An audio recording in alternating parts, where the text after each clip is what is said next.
तो ये आज के सवालात होंगे। मेरे साथ इस वक्त मौजूद हैं टेलीफोन लाइन पे, किसी तारुफ के मोहताज नहीं है, जनाब ब्रिगेडियर सैयद गजनफर अली, जो जरूर इसके ऊपर बहुत जानते हैं और बहुत बात करेंगे इंशाअल्लाह ताला। और मैं वेलकम करता हूं प्रोग्राम में। बहुत शुक्रिया सर, अस्सलाम वालेकुम। वालेकुम अस्सलाम, thank you very much. Sir, सूरत हाल आपके सामने है। आपने देखा कि रोजाना की बुनियाद पे जो इसराइलियों के हमले थे, वो कभी नमाज की अदायगी के दौरान, कभी बच्चों के ऊपर, कभी औरतों को गिरफ्तार कर लेना, इस तरह के मजालम, कभी नौजवानों को शहीद कर देना, और कहीं मैंने आलमी तौर पे कोई आवाज बुलंद होते नहीं देखी। जो ही हमास की तरफ से रद्द अमल आया तो हमने अक़वाम मुत्तहिदा की सलामती कौंसिल का इजलास भी देख लिया, हमने अफरा तफरी भी देख ली, हमने भारत की तरफ से तिलमलाहट भी देख ली, हमने अमेरिका की तरफ से हमायत भी देख ली। इसमें जरा बयान कर दीजिए थोड़ा। बहुत बहुत शुक्रिया शमशी साहब।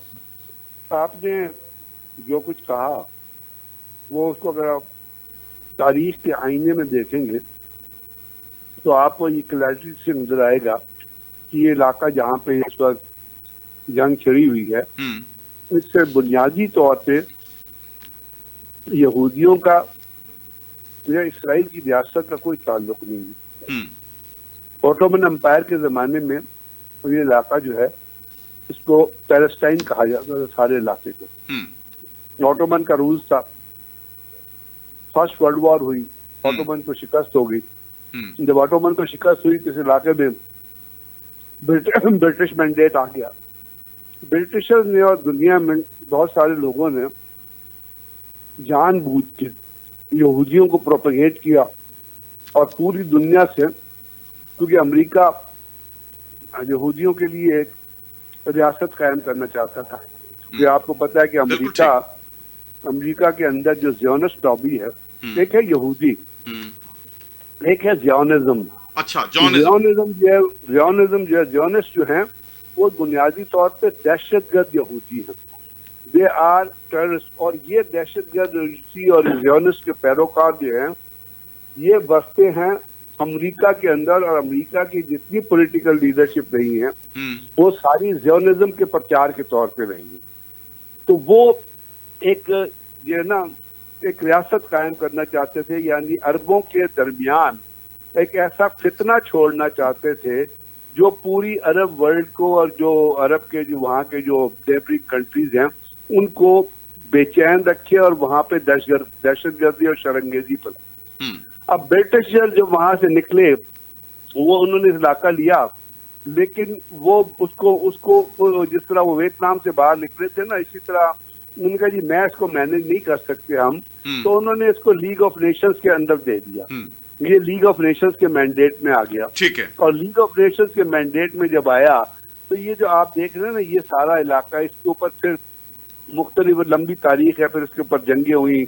जब लीग ऑफ नेशंस के अंदर आया, जब ये जिस वक्त 1948 में जो फर्स्ट वॉर हुई थी, 1948 में जो अपना जो अरब इजराइल वॉर जिसको आप कहते हैं, वो जब खत्म हुई तो ये जो गाजा की स्ट्रिप जैसे आप देख रहे हैं ना, ये सिर्फ स्ट्रिप उस वक्त पैलेस्टाइन के साथ मौजूद नहीं थी। इससे आप नीचे आते हैं तो आपको वेस्ट बैंक का इलाका नजर आता है, एक तरफ सिनाई है, पीछे मेडिटेरियन है, एक तरफ इजराइल है, एक तरफ। अब वो जब वहां पे अमेरिका की मदद से सहूनी रियासत, ज़ियोनिस्ट ओरिएंटेड लीडरशिप, दहशतगर्द ओरिएंटेड जो स्टेट जब कायम हुई, तो उन्होंने इस चीज को, इस इलाके को सिक्वीज करके इजरायली होल्ड के अंदर लेना शुरू कर दिया। अच्छा। अमेरिका ने उसकी पूरी मदद की। ठीक है। और यानी कि आप यौम किपुर वॉर में जब इजिप्ट में हमला किया था, तो इजराइल तकरीबन इस सिनाई और इसके नीचे जितना आप आते हैं, वहां उसको कंप्लीट डिफीट, वो रिट्रीट और राउट के आलम में। तो उस वक्त उन्होंने अमेरिका के पांव पकड़े, और फिर अमेरिका की एयर सपोर्ट आई और पता नहीं क्या, जिसकी वजह से फिर उन्होंने अरब फोर्सेस को जो है, इजिप्शियन फोर्सेस को पीछे धकेला। फिर अरब खुद भी बड़े मतलब बिकाऊ माल हैं, क्योंकि वो सीरियन में जिस तरह गोलान हाइट्स इजराइल ने सीरिया से ली है, वो एक अरब बेशर्मी की बहुत बड़ी मिसाल है कि वहाँ पे इजराइल का एक जासूस था, अली कोहन, जिसके ऊपर बड़ी फिल्में बनी हैं, जिसको उसने जाके वो मतलब ये शराब पिला के और पैसे खिला के वो जो सीरियन प्रेसिडेंट थे उसका वो वाइस प्रेसिडेंट का इलेक्शन लड़ने गया था and he became personal friend of Syrian president जब उसको पकड़ा गया था और फिर उसको हैंग किया गया था सीरिया के अंदर। उससे इजराइल बड़ा चीखा था। तो ये जो चीजें मुख्तलिफ औकात में होती है जिसमें अरबों की अपनी गलतियां भी बड़ी हैं, इसने इस इलाके को एक स्ट्रिप के तौर पे कर दिया जो कोई 140 स्क्वायर माइल जो है वो लंबा है। सबसे ज्यादा डेंसली पॉपुलेटेड एरिया है, ना वहाँ लाइट है ना वहाँ पानी है, और इजराइल उसको भी आराम से नहीं रहने देता। फिर वहाँ पे PLO आई, फिर वहाँ से हमास आई, फिर वहाँ पे अल फतह आई, महमूद अब्बास आया, वहाँ पे यासिर अरफात की आपके पास PLO को यूनाइटेड नेशंस ने तस्लीम कर लिया। इवन एक इजराइल का प्राइम मिनिस्टर आया था, उसने कहा कि हम पैलेस्टाइन के साथ मिलकर बातचीत करते हैं, पैलेस्टाइन स्टेट कायम होनी चाहिए। उसको आपको पता है गांधी की तरह उसको यहूदियों ने मार दिया था। हाँ बिल्कुल ऐसे, तो आपको याद होगा। तो ये जो चीजें अब वहां पे इजरायली इतना जुल्म करते हैं, इस बुरी तरीके से जुल्म कर, यानी इजराइल जब कोई हथियार इजाद करता है ना, जो हथियार तो वहाँ तजर्बा करता है, वहाँ उसकी लाइव टेस्टिंग करता है। मतलब अच्छा, ये हाल है। अच्छा, यहाँ एक जो मंजरनामा हमने देखा है, हमने देखा कि कुछ अरसा से, जैसे 30 सालों से आप अगर देख लें, तो मैंने अक़वाम मुत्तहिदा में मुख्तलिफ ममालिक के लोगों को फलस्तीनियों के हक में तकारीर करते देखा, उनकी शहादतों पे बात करते देखा, फलस्तीनियों की इबादत गाहों के अंदर जो जुल्म बर्बरियत इसराइल करता है उसके बारे में बात होती थी, बच्चों की शहादतों की बात होती थी, लेकिन जूं तक नहीं रेंगती थी अक़वाम मुत्तहिदा में, पत्ता तक नहीं हिलता था, कोई वहां पे हवा का झोंका भी नहीं, ठंडी हवा का झोंका भी नहीं चलता था। लेकिन मेरा ख्याल है कि हमास ने जिस तरह की कार्रवाई कर दी है इस दफा, क्योंकि आप भी फौज से ताल्लुक है आपका, तो अब उन्होंने तारीख का एक ऐसा वाकया रूनुमा कर दिया है कि पूरा का पूरा रुख, क्योंकि मीडिया का दौर है, पूरा का पूरा रुख जो है मुतवज्जो होके तमाम तर अक़वाम आलम जो है वो फोकस करके इस वक्त हमास की ताकत को असेस कर रही है। और यहां जो सूरत हाल हमें नजर आ रही है कि अब जो है इसराइली जो है उनका एक सूरत हाल जो है, उनकी हमायत के अंदर ऐसे लोगों का आना जिसमें भारत और अमेरिका है, उस पर बड़ी आपने मुफस्सल तफसील बता दी। लेकिन ये जो इन्होंने बावर कराया है हमास ने, इसको आप किस दुनिया में आप कैसे देखते हैं कि ये दुनिया अब कोई ऐसा फैसला करेगी कि ये जुल्म बर्बरियत बंद हो? नहीं, दुनिया कोई फैसला ऐसा नहीं करेगी। अच्छा, यूनाइटेड नेशन की आपने बात की, यूनाइटेड नेशन UNO नहीं है, मेरी बात समझिए, मैं हमेशा कहता, it's not United Nation organisation, it is United Nation UNC है, यूनाइटेड नेशन कॉरपोरेशन। अच्छा, और वो कॉरपोरेशन को रन करने वाला दुनिया का सबसे बड़ा दहशतगर्द ओरिएंटेड लीडरशिप जो है, मुल्क तो नहीं कहूंगा, जो दहशतगर्दों की फाइनेंसर और terrorism oriented leadership American leadership है, जिसका बानी बुश हो गया या बाराक ओबामा हो गया या जो बाइडन हो गया, जिन्होंने दुनिया में दहशतगर्दी को जो जन्म देते हैं, फाइनेंस करते हैं, सपोर्ट करते हैं, दहशतगर्दों को भेजते हैं, मिला के व्हाइट हाउस में उनसे मिलते हैं, ये वो UNO है। अब उस UNO का आज इजलास हुआ, बेनतीजा खत्म हो गया। कश्मीर के अंदर कब से जुल्म हो रहा है, लेकिन कश्मीर पे चूंकि मुसलमान है तो they don't want to settle the problem. Palestine में जुल्म हो रहा है, पैलेस्टाइन में चूंकि मुसलमान है तो they don't want to settle problem. Israel जो है वो एटम वहाँ पे बम मारता है, मिलिशियन मारता है, टारगेट बम्बिंग करता है, कारपेट बम्बिंग करता है। इजराइली और फलस्तीनियन जो है वो डंडे लेके लड़ते हैं, तो अमेरिकन प्रेसिडेंट जो है बेशर्मी से कहता है कि Israel has the right to defend itself. So you have to understand the psychology of the big power. उन बिग पावर की साइकोलॉजी ये है कि मुसलमान एक थ्रेट है, इनको मारो जितना मार सकते। सही। अब पैलेस्टाइन को वो किसी तरीके से स्ट्रांग नहीं होना चाह सकते, उसको वो रियासत नहीं बनना देना चाहते। ट्रंप ने वहां पे आपको पता है जेरूसलम में अपना हेडक्वार्टर वो जो अपना एम्बेसी शिफ्ट कर ली थी, तो उसके ऊपर दुनिया ने क्या बोला, UNO ने क्या उसके ऊपर शोर मचाया, UNO ने क्या बातचीत की।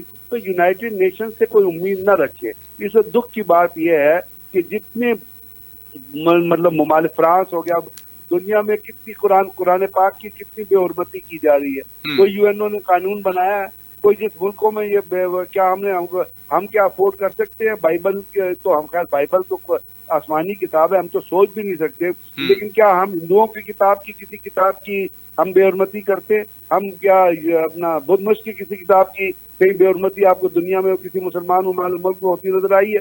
लेकिन ये जो दुनिया का साइकोलॉजी समझे, they are anti Muslim psychology है इनकी। क्लैश ऑफ सिविलाइजेशन हटिंगटन ने लिखा था, बिल्कुल ठीक लिखा था। और इस जो क्लैश है इसको सपोर्ट करती है अमेरिकन टेररिज्म ओरिएंटेड लीडरशिप, इसको सपोर्ट करता है फॉरेन उनका जो फेडरल रिजर्व है। फेडरल रिजर्व के अंदर जितने मेंबर है सारे यहूदियत के प्रचार वाले हैं, सारे ज़ियोनिज्म के प्रचार वाले। इसीलिए जब यहूदी जुल्म करता है, जब ज़ियोनिस्ट जुल्म करते हैं, जब नेतन्याहू बढ़ के मारता है, जब नेतन्याहू पागलपनों वाला बयान देता है, जब नेतन्याहू एक दहशतगर्दों की तरह एक कहता है कि जी मैं फलस्तीन को मिटा दूंगा, तो वह अमेरिकन जो वो बुढ़ा सा जो बाइडन है ना, उसके कान में कोई जू नहीं रही थी। निकी हेली कहती है कि जी, वो कहती है कि ये अमेरिका भाई अमेरिका पे तुम्हारा बाप है Israel, Israel is your illegal child, कि तुम कहते हो कि अमेरिका पे अपना तो आप दुनिया में इस किस्म की लीडरशिप मौजूद है, आप मुझे बताइए।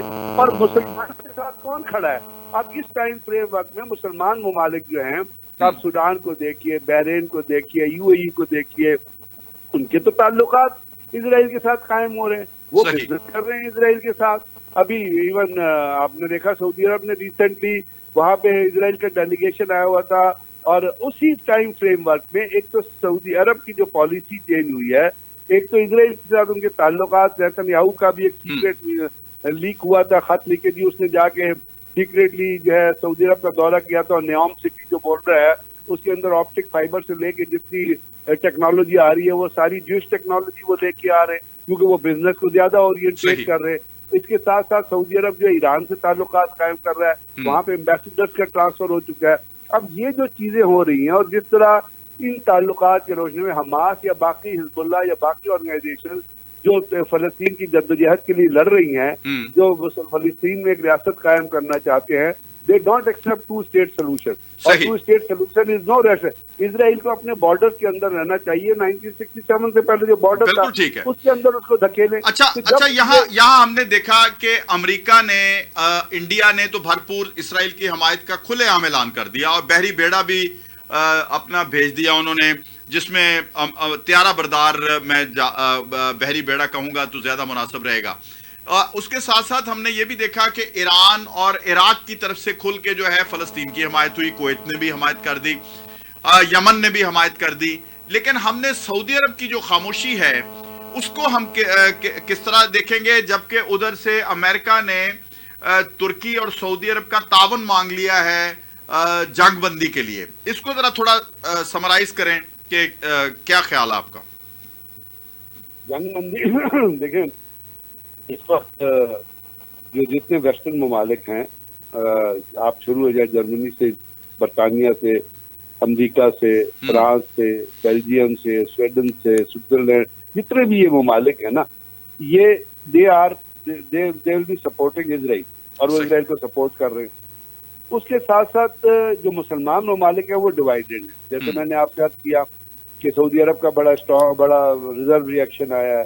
पाकिस्तान के अंदर आपने देख लीजिए, आपके निगरान प्राइम मिनिस्टर ने जो ट्वीट किया है वो अमेरिकन की कॉपी उसने कर दी है कि टू स्टेट सोल्यूशन होना चाहिए। पाकिस्तान का टू स्टेट सोल्यूशन की बात करता रहा। जी बिल्कुल ऐसा ही है। हमारे केयर टेकर प्राइम मिनिस्टर ने बड़ी अजीब बात की है, बल्कि उनसे अगला सवाल ये किया गया कि इसका मतलब ये है कि आप इसराइल की रियासत को तस्लीम करने जा रहे हैं, तो फिर उन्होंने कहा नहीं ऐसा तो मैंने नहीं कहा। उसको पता नहीं है ना, he doesn't have that intellectual level. उसको तो जो अमेरिकन एम्बेसडर ने बयान लिख के दिया उसने पढ़ दिया, मतलब उसका आप उससे तो तवक्को ना करें ना काकड़ साहब से कि उनका दिमाग इतना बड़ा है कि जी वो कोई अकल का बयान दे सकेंगे। ठीक है, वो तो निगरान है, उसको जो लिख के देंगे आप वो बोल देगा। अमेरिकन ने लिख के दिया, वो अमेरिकन जो जाके आपके इलेक्शन कमीशन से मिला, जो आईजी से मिला, जो गवादर गया था। आजकल अमेरिका की डिक्टेशन में पाकिस्तान की केयर टेकर गवर्नमेंट चल रही है, जो मर्जी वो कहेंगे कर देंगे। तो वो लेकिन अब इजिप्ट का बड़ा रिजल्ट का बयान आया।